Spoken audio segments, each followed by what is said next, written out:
Good afternoon, everyone. Thank you, Chairman, for your introduction. Let me just start by saying that um, one of the most important challenges that I'm facing now is not regional nor global, but rather personal in nature. Why? It's because I have to keep everyone in this room awake after heavy lunch and heavy meals. And I think this is also going to be the challenges faced by my other two speakers behind me, and who will also share their perspective on this particular subject. But this is not really my excuse for not discussing some of the important and salient aspects of Sri Lanka ASEAN relations. Now, I would also like to join others in thanking the commander of Sri Lanka Army in having me here. And this is actually my second visit, my second exposition to Sri Lankan community after having been away for more than 20 years. So I was actually here in Sri Lanka 20 years ago. I saw a very rapid development that Sri Lanka has actually initiated. Now, I follow with a great interest the last two sessions. They were discussing regional challenges, and now we are discussing global challenges. But none of them actually mention or touch upon, or didn't even mention the word Southeast Asia, didn't even mention ASEAN, which I think is also important for us to discuss the importance of for Sri Lanka for having, strategic linkage with South Asia, particularly ASEAN. Now, just a few days before I left Jakarta for Sri Lanka, I have the opportunity to conduct a very, very small, unsystematic, informal, a survey to my students of international relations on the issue of Sri Lanka Southeast Asia relations. I'm sorry that I have to apologize that I have to divert my topic from the original one, which is actually mentioning the Gulf aspect of Sri Lanka. It's because that I'm not so comfortable with that particular area of interest.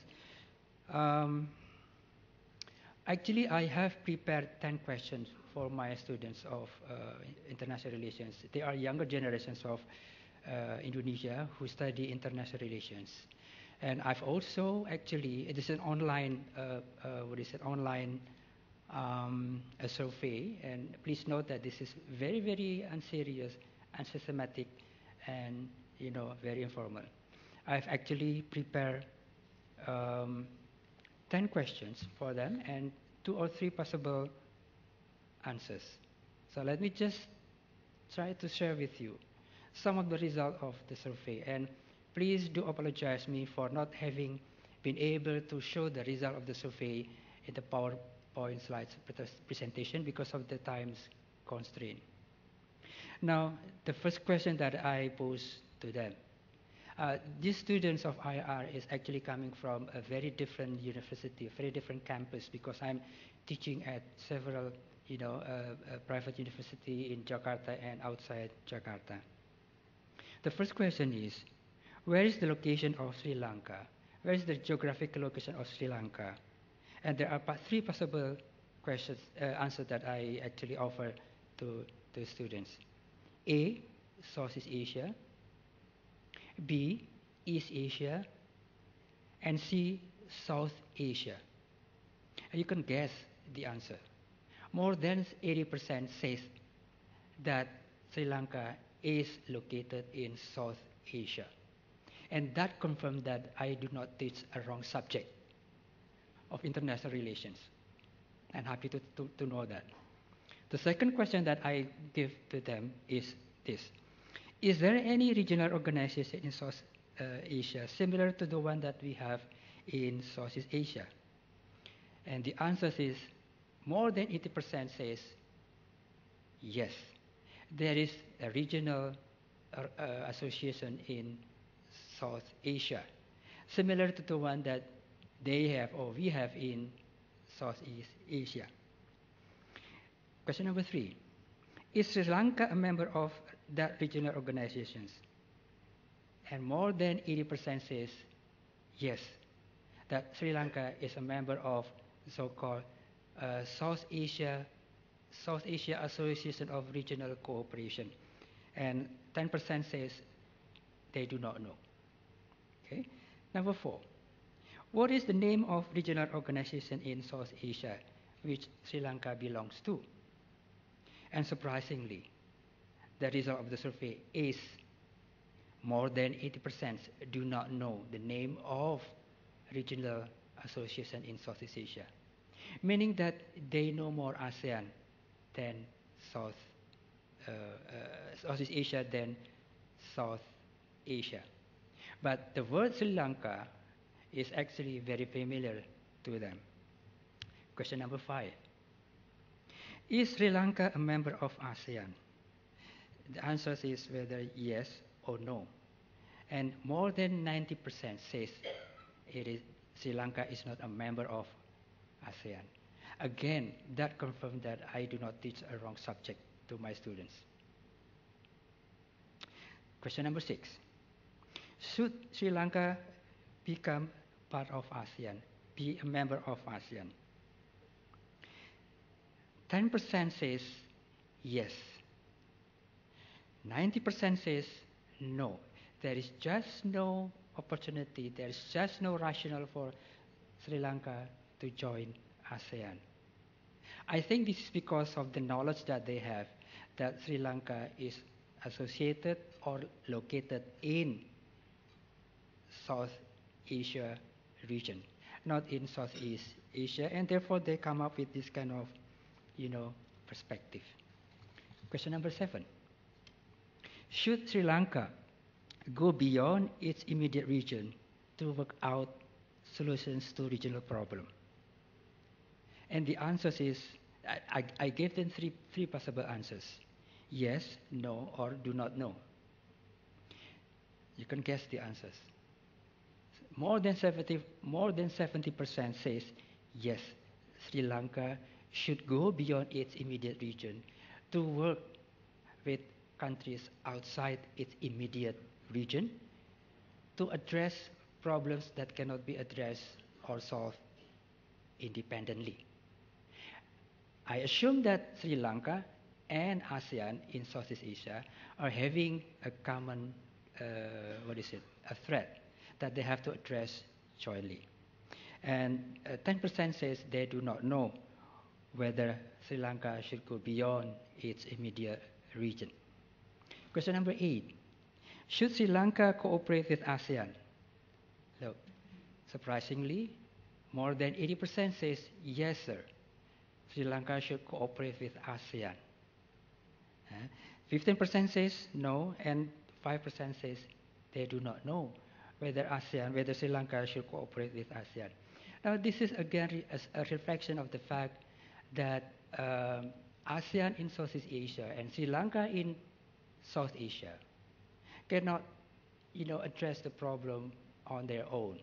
They have to be able to understand the policy of each other. They have to be able to understand the challenges that both sides are facing now and in the future. And it is because of that realities, then they say that yes, Sri Lanka should cooperate with ASEAN. This is really not surprising, but I'm really happy to understand, to know that Sri Lanka should also be part of ASEAN activities. Question number 9. In what areas of cooperation should Sri Lanka and Southeast Asia and ASEAN collaborate? I gave them 3 possible answers. Is it in the area of economic? Is it in the area of political and security? Or is it in the area of technology? You can just guess the answers. The answer is more than 80% says they should work in the area of political and security. Because some of my students in some of the private universities that I teach, are actually majoring in regional studies. They are studying Southeast Asia. They are studying regional politics. They are studying South Asian regional international relations. And it is because of that, then I think, then they come up with this kind of questions, assessment that Sri Lanka should collaborate with ASEAN. Now it comes to question number 10, the last question that I posed to them. Is Sri Lanka a rising nation?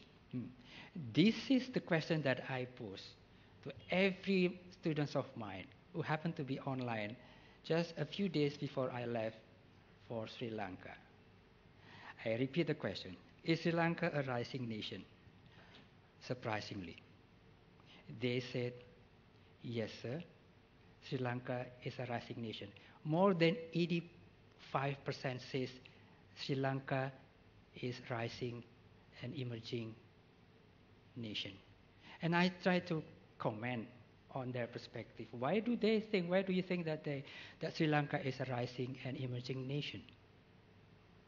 The short answer is because Sri Lanka has been able to successfully suppress and ended LTT. So Sri Lanka, in their perspective, is actually being associated with their spirit in fighting this particular issue. Now, I think I will just start from where my students has left off. The objective of my presentation is actually to seek for the rationale of for the strategic linkage between ASEAN and Sri Lanka. I understand that Sri Lanka is located not in Southeast Asia, but in South Asia. And I also understand, and my students also understand that ASEAN is located not in South Asia, but in Southeast Asia. But all of them realize the fact that there are so many challenges that Sri Lanka and ASEAN is going to face now and the future. They particularly mentioned in my conversation with them that Sri Lanka is a challenging. It's a country that will face myriad of regional, global, and national challenges. Now, I think this is going to be very interesting for everyone who happened to be coming to this conference, to be able to understand the logic behind the decision for Sri Lanka to develop relations with ASEAN in Southeast Asia.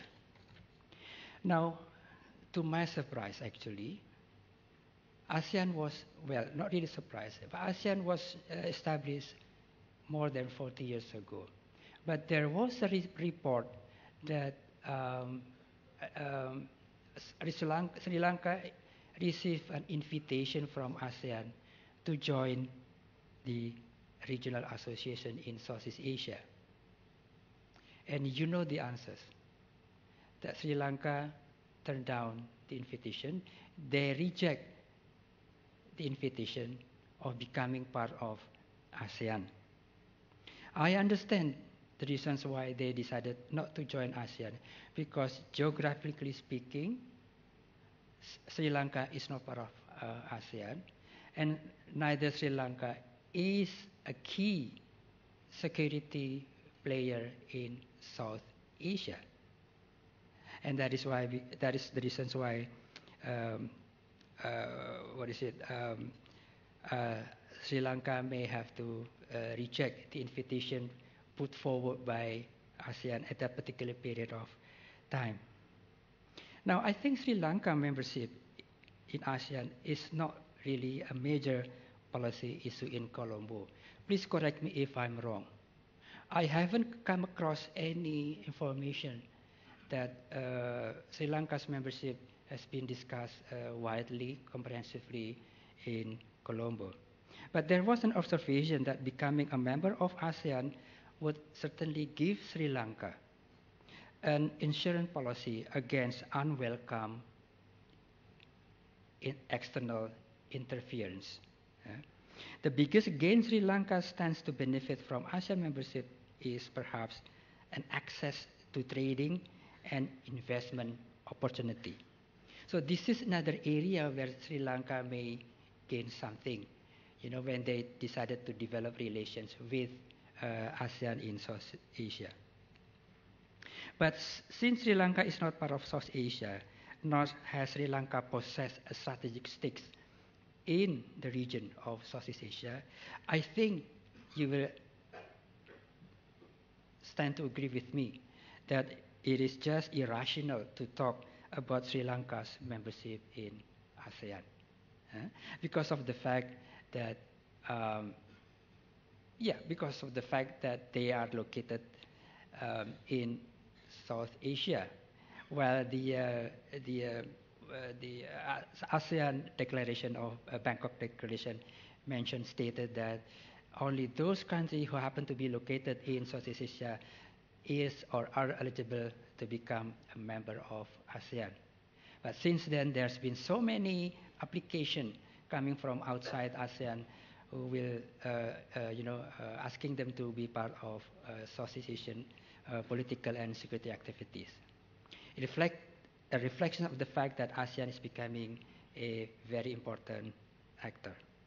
Now, in spite of the fact that Sri Lanka is not politically and strategically part of Southeast Asia, Sri Lanka's interest in the ASEAN affairs has led it to the sending of delegation to the 14th ASEAN Regional Forum meeting in Manila in 2007.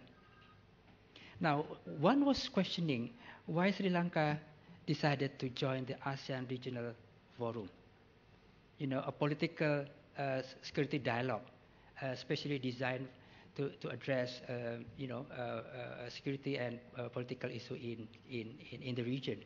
But the realities reflects the fact that there are also some some actors coming from outside the region who happen to be also the member of ASEAN Regional Forum, not to mention India, Pakistan, now Sri Lanka in 2007. But Sri Lanka went much further.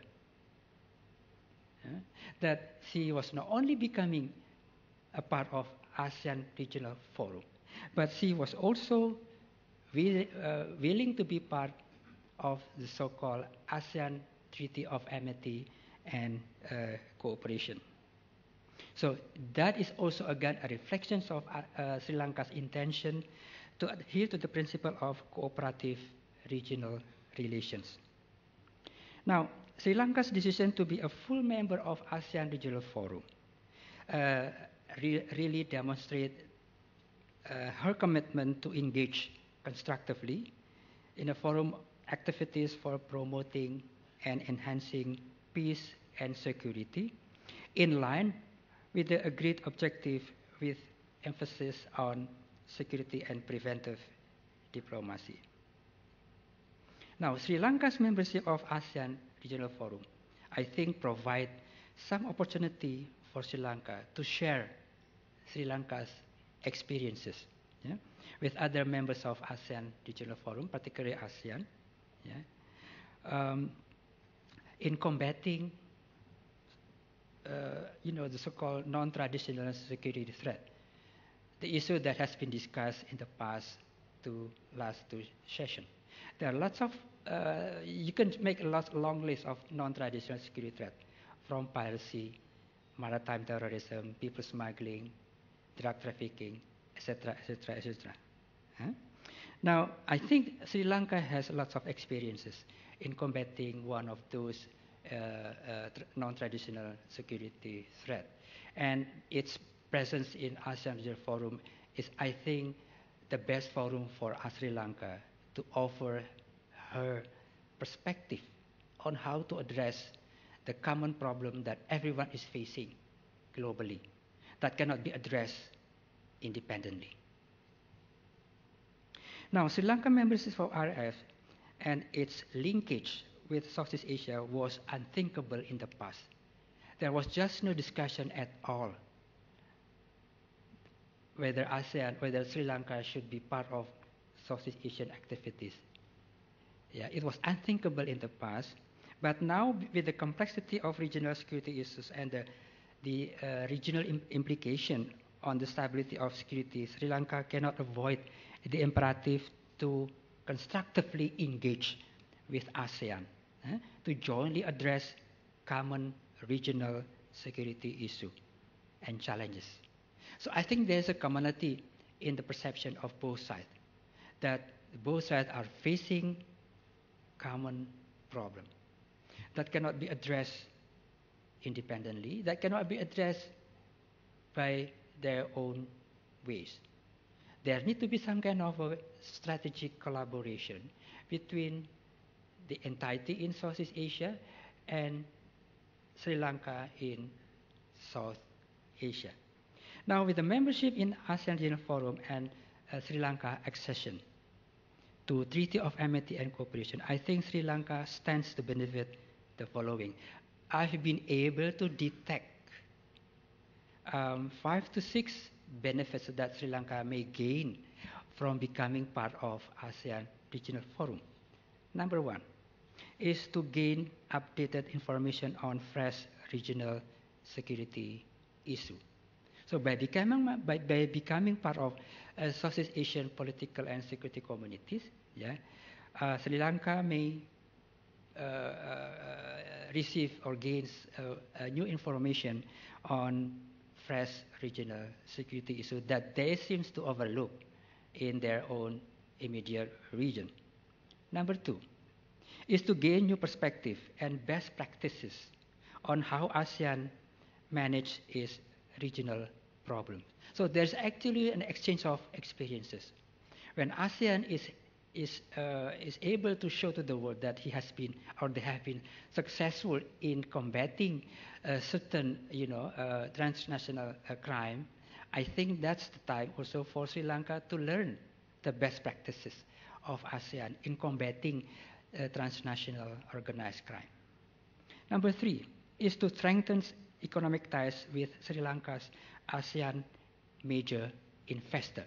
So by becoming part of ASEAN activities, by becoming ASEAN's partner, I think Sri Lanka will certainly have more rooms to maneuver, more rooms to initiate, to develop stronger relations with Sri Lanka's major trading, ASEAN major trading partners. Number 4 is to gain a better understanding as to how different political standpoint on certain regional issues between member countries of ASEAN is settled by consensus.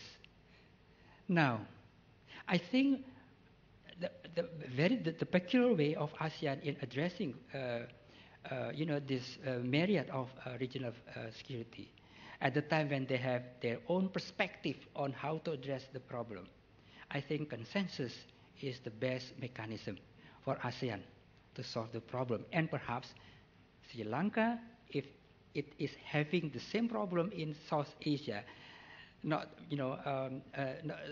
forget to mention the concept of consensus. I think gradually Sri Lanka will learn something from the way ASEAN is attempting to address the problem through consensus.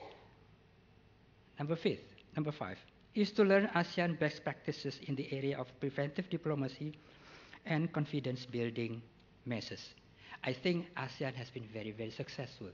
For those ASEAN watchers, for those who happen to be following regularly the development of ASEAN, ASEAN, I think, has been praised for its success in promoting the preventive diplomacy and confidence building measures. And I think ASEAN, Sri Lanka, may learn something from the way ASEAN is developing the preventive and confidence building measures. Benefit number 6 is a formal regional architecture is a major topic in East Asia. And I said again, a formal regional architecture is a major topic in East Asia, where ASEAN has a major stakes in that particular region. Now, there isn't much of security architecture currently placed in South Asia, nor is there a widespread discussion on the possibility of promoting one, let alone discussion on Sri Lanka's role in the architecture. Hmm? So it may therefore be useful for Sri Lanka to learn how ASEAN has placed itself in regional architecture. I am not saying that ASEAN should dictate to Sri Lanka the way ASEAN is solving the problem. But perhaps there is always a way where Sri Lanka can learn something from ASEAN when they try to be able to show to the world that they are a part of the a key regional security architecture. Now, by having Sri Lanka as ASEAN regional colleague, ASEAN in turn stands to benefit the following. What I have just said is actually the benefit, the strategic benefit that Sri Lanka may gain from being part of ASEAN activities. Now let's try to see what actually is the benefit that ASEAN may gain from having Sri Lanka as ASEAN partners. Number one is to gain a better understanding of a fresh South Asia regional security, which may have a long-term implication or repercussion on the security and stability of South Asia. This is to say that what is actually being faced by Sri Lanka in Southeast Asia is also going to be faced by ASEAN in Southeast Asia. So ASEAN can learn something from the way Sri Lanka is addressing a particular non-traditional security threat. And I do believe that everyone in this room is also believing that Sri Lanka has lots of experience in combating piracy. So I think that's one of the spots where ASEAN could learn something from Sri Lanka. Number two, Sri Lanka is strategically located in the center of Indian Oceans and knows very well about the importance of maritime security. So does ASEAN, I think. It is against such backdrop that ASEAN can work hand in hand with Sri Lanka in addressing fresh maritime security issue. I think this particular subject, this particular point has been addressed by previous speakers, that one of the most salient and important aspect of the current challenges is actually coming from the sea. It's in the area of maritime. Benefits number three for Sri Lanka is that for ASEAN is that Sri Lanka's ASEAN partnership will deepen and widen ASEAN network with countries in South Asia who share common security concerns. So I think this is one of the mechanisms where ASEAN in Southeast Asia and Sri Lanka in South Asia, develop a common perspective, common understanding on common security problem. And finally, gradually, they will come to a position, they will come to a stage where both sides really aware of the fact that those particular subjects that we have discussed in the last two sessions cannot be addressed independently. Sri Lanka alone cannot address that problem on its own, regardless of the advancement in the technology, regardless of the strategy and tactic that Sri Lanka has attempted to apply. But when it comes to a common threat, the threats that we have listed before, I think Sri Lanka needs to have a second, hand in helping her combat this particular security problem. Benefit number 4 is ASEAN will have access to South Asia to gain a better perspective as to how the South Asia Association of Regional Cooperation managed to address common security issues, despite of the perceived competition in the organization between India and Pakistan. When I discuss this particular subject with my students, what is actually the weaknesses of regional cooperation in South Asia? And most of them, the majority of them say that it is full of conflict, internal conflict within the associations. And they mentioned it's between India and Pakistan. So Association of Regional Cooperation in South Asia is, often referred to a kind of conflict between India and Pakistan. But please note that this is the perspective of the younger generations of students who study international relations. Now let me just come to a final part of my presentation. What are the challenges ahead faced by Sri Lanka and ASEAN?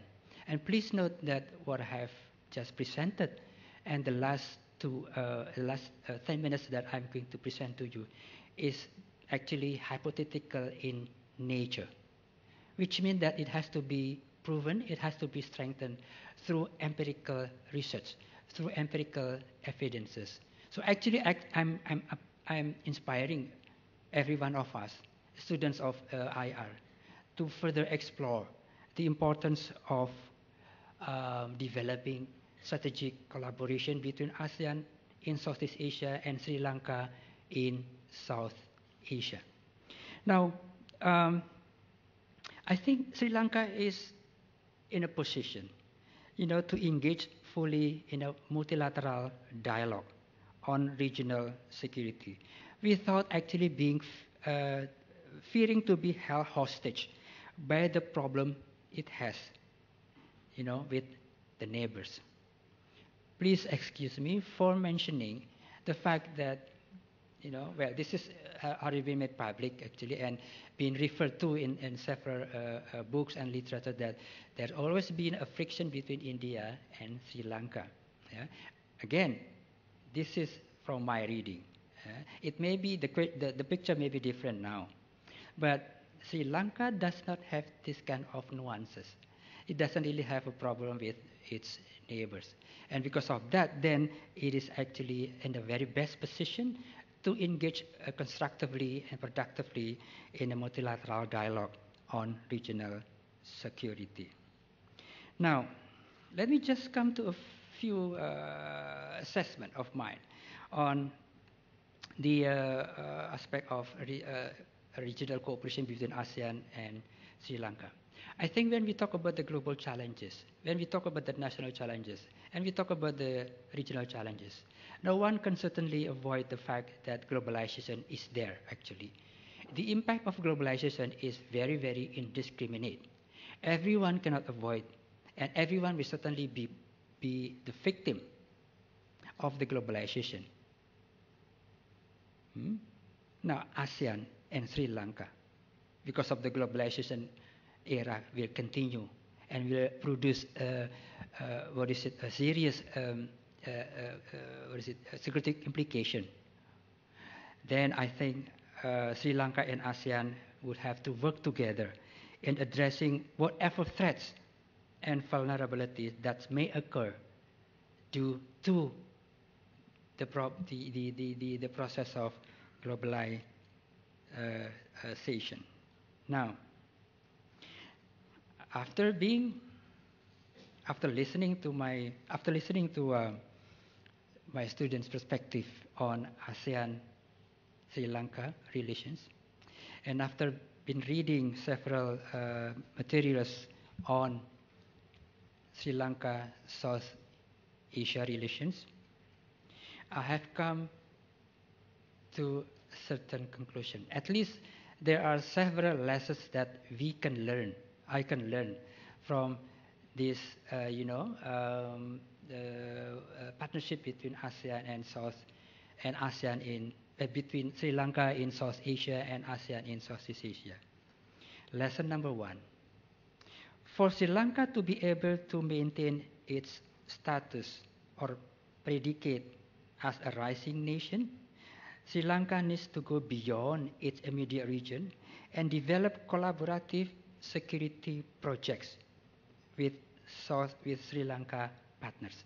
So I think there is always an opportunity for Sri Lanka. There is always a room for Sri Lanka to initiate the so-called security project. Meaning that once they are facing same problem and once they are facing future security problems, there is always an opportunity, windows of opportunity for both sides to initiate, a strategic link. So there's actually a rationale for both sides to initiate this particular, initiative. Lesson number 2. Sri Lanka is in the best position to strengthen its strategic linkage with ASEAN. Repeat.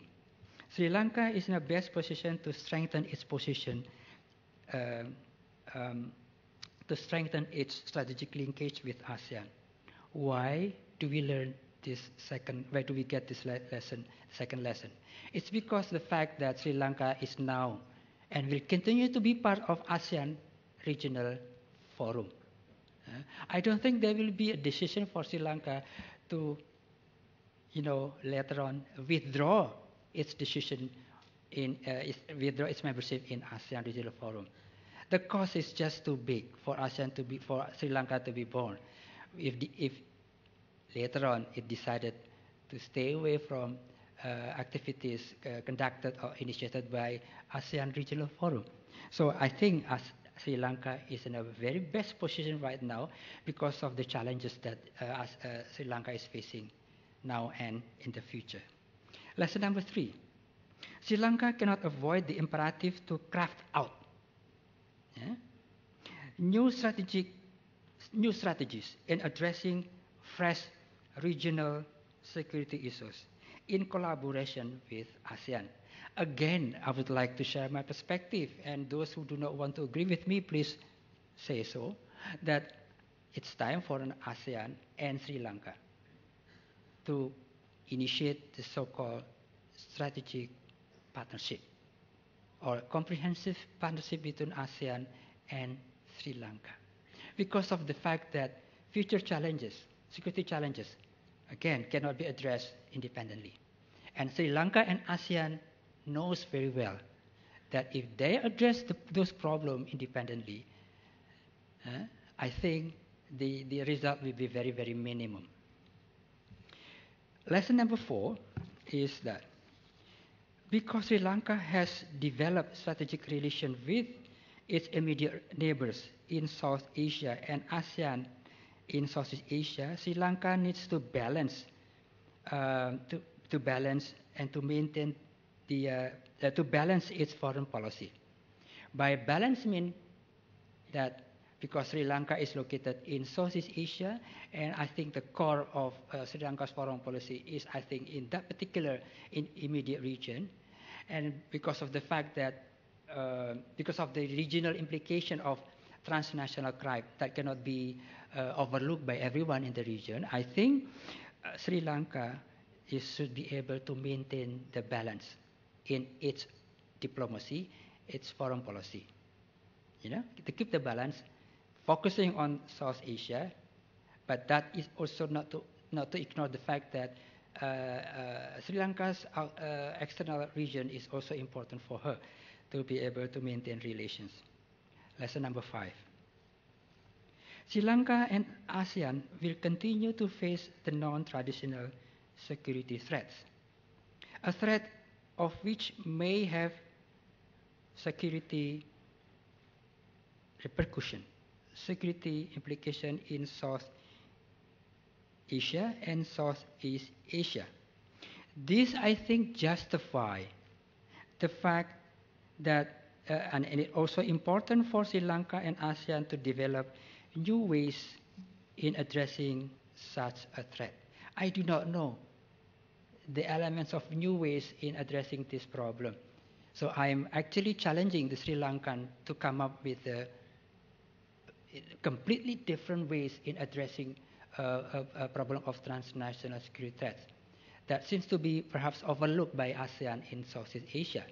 And that is the process where ASEAN might learn something from the way Sri Lanka is addressing transnational security threat. Lesson number 6.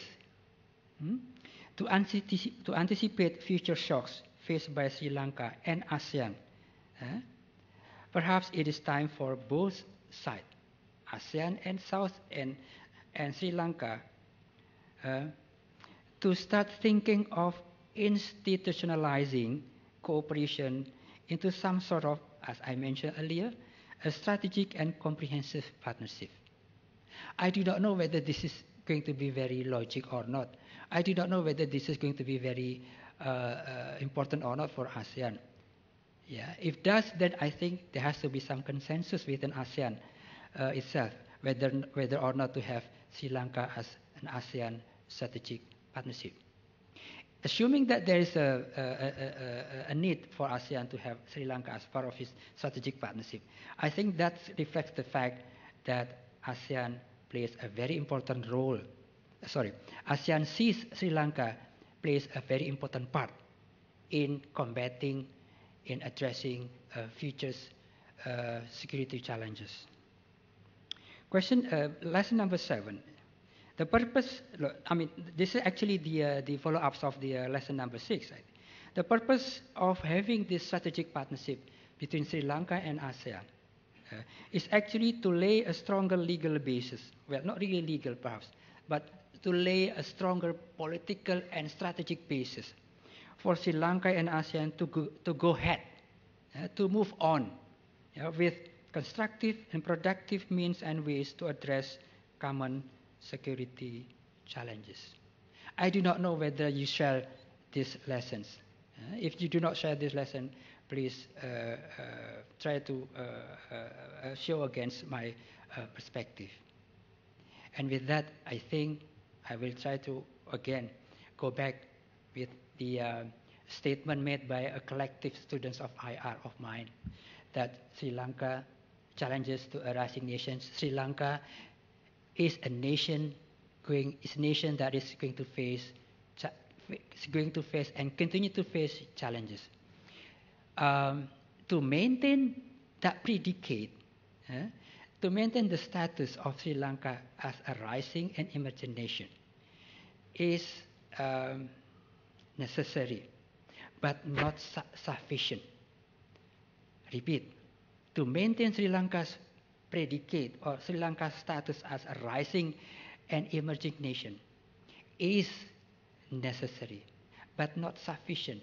Meaning that there should be some more initiative, taken by Sri Lanka to be able to show to the other parts of the world, particularly ASEAN, that Sri Lanka is also rich of ideas on how to address regional, the current and future's regional security problem. And with that, I think I will have to end my presentation. And please note that what I have just said is hypothetical in nature. Thank you for listening. Good day.